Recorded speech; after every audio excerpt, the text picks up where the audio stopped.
Di Farmer, Minister for Employment, Small Business.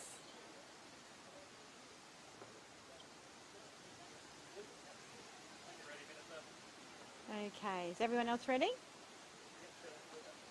You good? Okay. Good mics.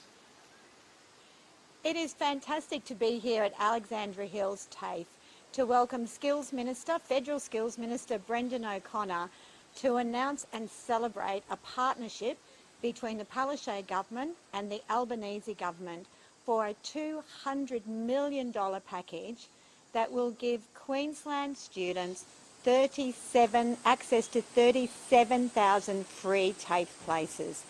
We know that if you get the right training with the right skills, you're more likely to get the right job. And right now, workforce and labour shortages are one of the #1 issues facing Queensland and Australia. These 37,000 free TAFE places will mean that eligible students can apply for those courses that are really in demand for our workforce now. Courses in aged care, in healthcare, in construction, in tourism and hospitality, agriculture, manufacturing, technology and digital. These are all jobs that are so in demand. And from the 1st of January, thanks to this agreement, students will be able to enrol in those courses for free. In Queensland, we've already been running free TAFE since 2018, and as a result, 60,000 Queenslanders have had access to a free vocational education. Now is the time to enrol in vocational education, and this is a major investment from the Queensland government and the federal government into Queensland and into Queensland's future workforce. Students from TAFE have an 84% likelihood that they will go into employment and further training. So we know that the students who go through these TAFE courses are incredibly successful in getting jobs. I'll hand over to Minister O'Connor to talk some more. Thank you very much, Di. It's great to be here with Minister Farmer announcing what is a really important announcement to invest in skills in our economy.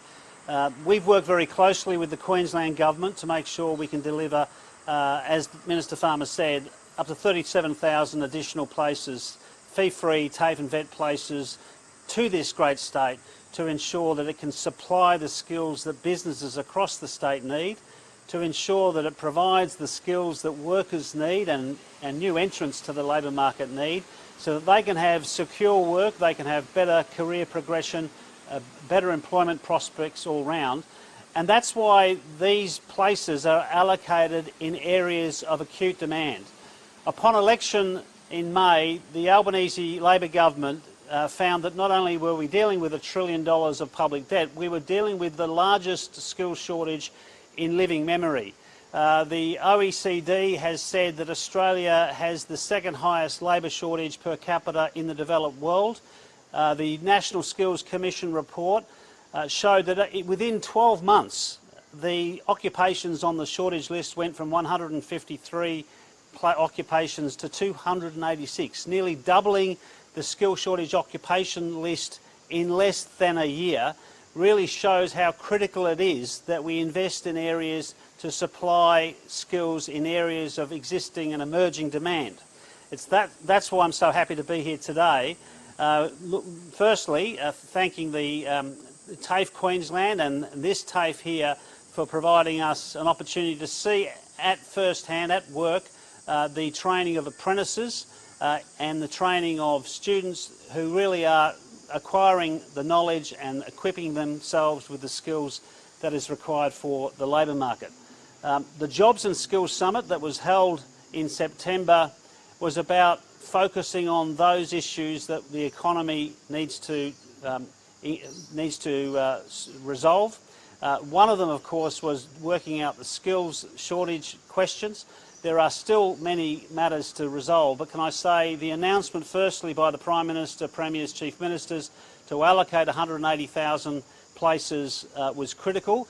But after that headline announcement, a lot of hard work was undertaken by the governments, the Commonwealth, working with each state and territory government, the departments of those governments, working very closely in order to ensure that we get this decision right. This is about a considered decision being properly implemented in proper partnership, genuine collaboration and partnership with between governments, with industry, with employers and unions, with the vet sector, and for that reason I believe it's going to do well. But I just wanted to foreshadow, this is really just the start of our interests in renovating, reforming the vet sector so it's fit for purpose for our economy, for our businesses and for our workers.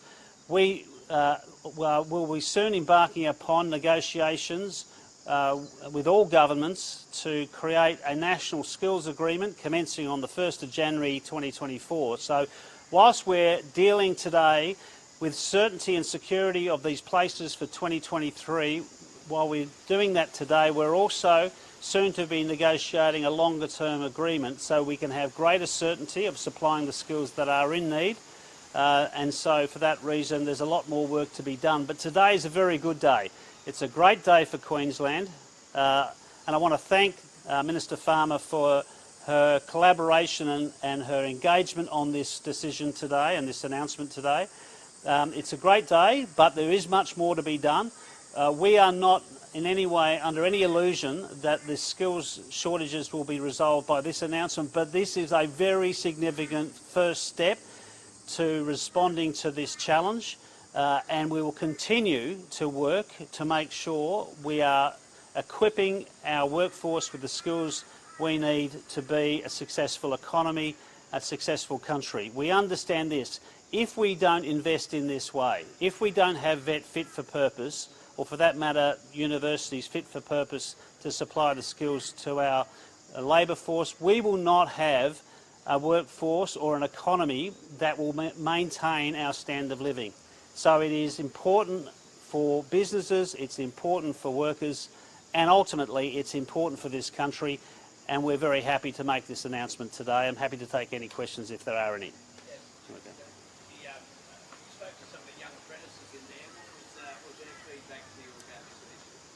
Well, I think it's fair to say that apprentices, provided they're given the right support, and particularly if they can see a line of sight to a job after their apprenticeship, they're very likely to stick with that apprenticeship.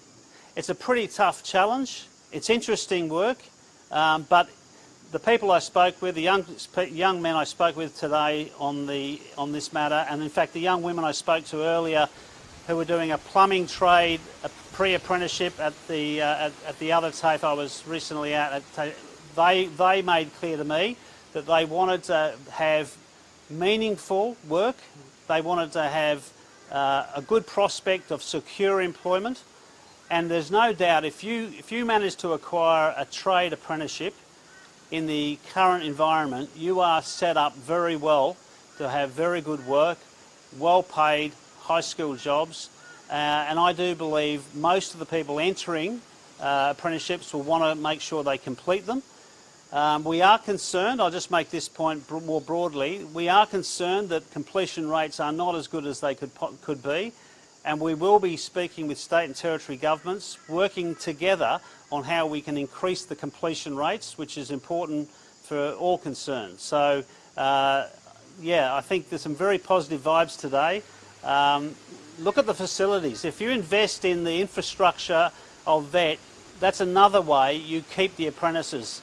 Because when you invest into and put proper capital investment into the vet sector, into TAFE colleges, that really says to the apprentices and to the teachers and trainers that what they do matters. So I think just looking around today, there's some very significant investment that the Queensland government has invested in this fantastic TAFE college, and I do believe that augurs well for apprenticeships and the completion of these apprentices today.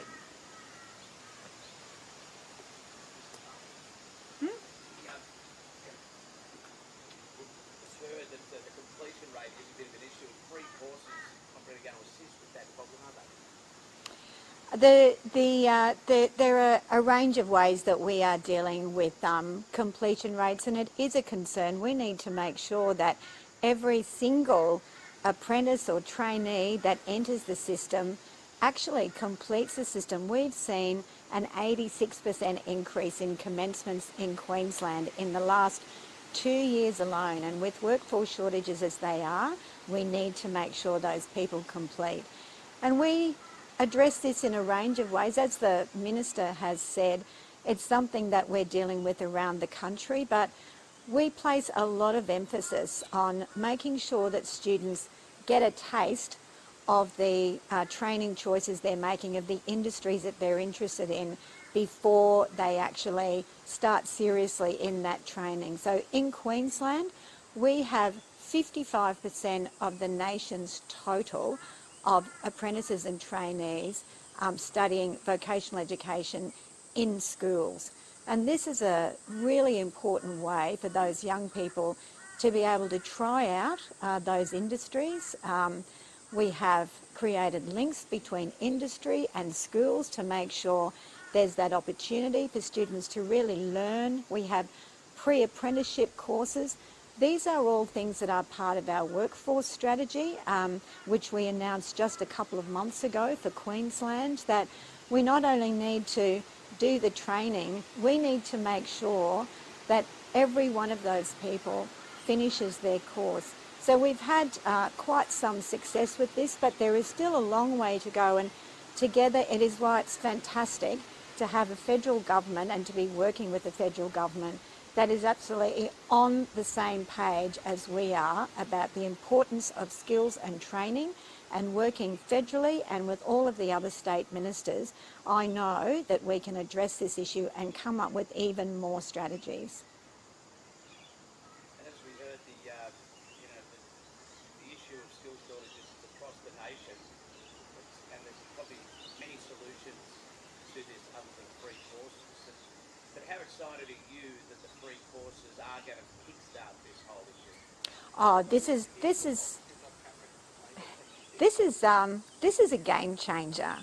Free TAFE, as I said, we've had free TAFE in Queensland since 2018. That's 60,000 people who've actually entered high priority courses, the ones that we know are going to be in demand now and in the future.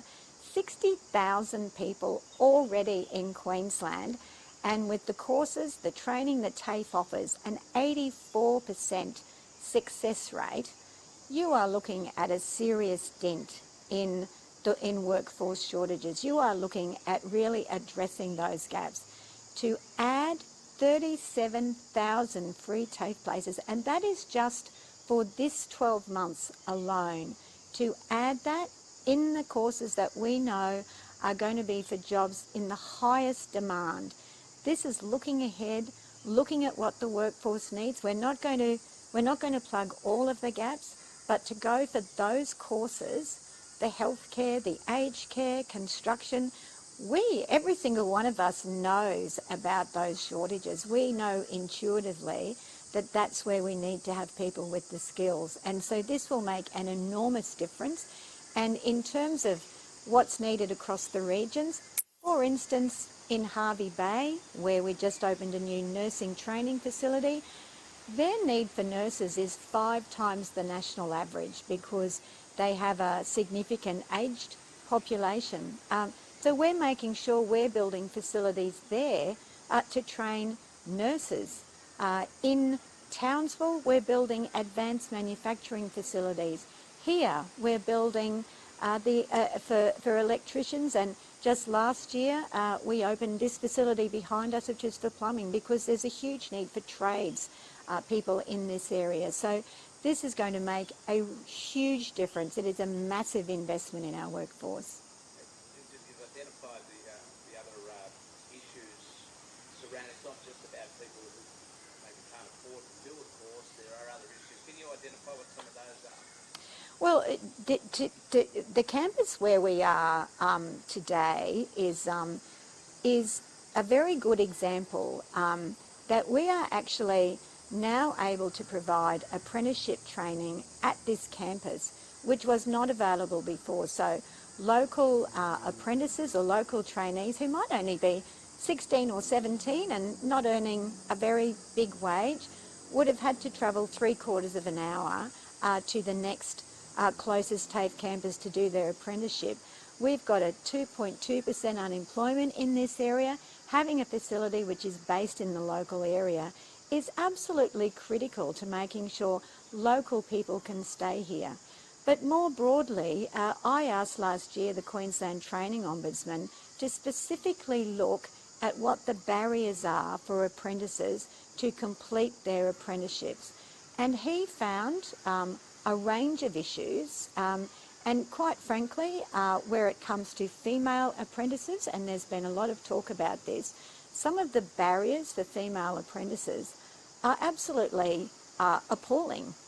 Sometimes they're really straightforward things like not having toilet facilities, but that ranges from that to extreme sexual harassment and sexual discrimination. There is a significant gender pay gap. So the Ombudsman made 12 recommendations, and we accepted all of those recommendations lock, stock and barrel, and we are working with apprentices and employers to make sure that they are in a supportive workplace which actually helps them to complete their course. We hear stories about students not being allowed any time off to do their TAFE courses, about finishing, getting into 3rd and 4th year and simply not having the qualifications that are required to complete their course, about being bullied, about being given poor work to do so that they don't get the work experience. We have to address all of these issues head on, and in Queensland that is exactly what we are doing, and there's a lot of work to go, and I want to thank the employers who are actually, perhaps if they hadn't thought about their workplace before this, many employers I speak to are now realising if they want to keep people, if they want to plug their labour shortages, they need to provide a very good working environment.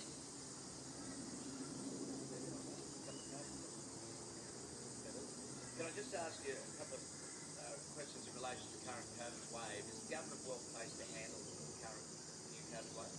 Yes, absolutely. As everyone is aware, Queensland did exceptionally well during COVID, and Queenslanders did exceptionally well during COVID. And look, I think Queenslanders are very aware of what they need to do to look after themselves, and we're encouraging people to take care, not to take risks. And I think we all know what that means. It's about social distancing, it's about hygiene, it's about being careful of your personal interactions with people. We just have to all do the right thing, and we know how to do that in Queensland. And just one more on that. Tourism, hospitality, certain industries just clawing their way back from last Christmas. They must be just, banging their head against the wall. Here we go again. What's your message to them?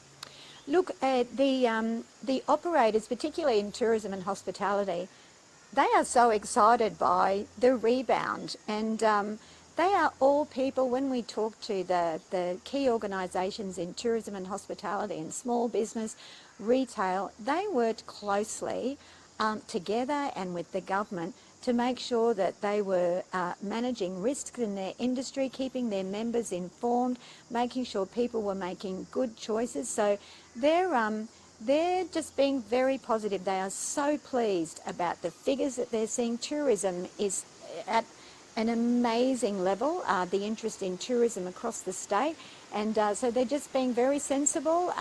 No one is panicking. We've been here before, and certainly, we're not talking about figures with COVID that match anything that we've seen in the last few years. So everyone's just moving forward and being really positive. Sure.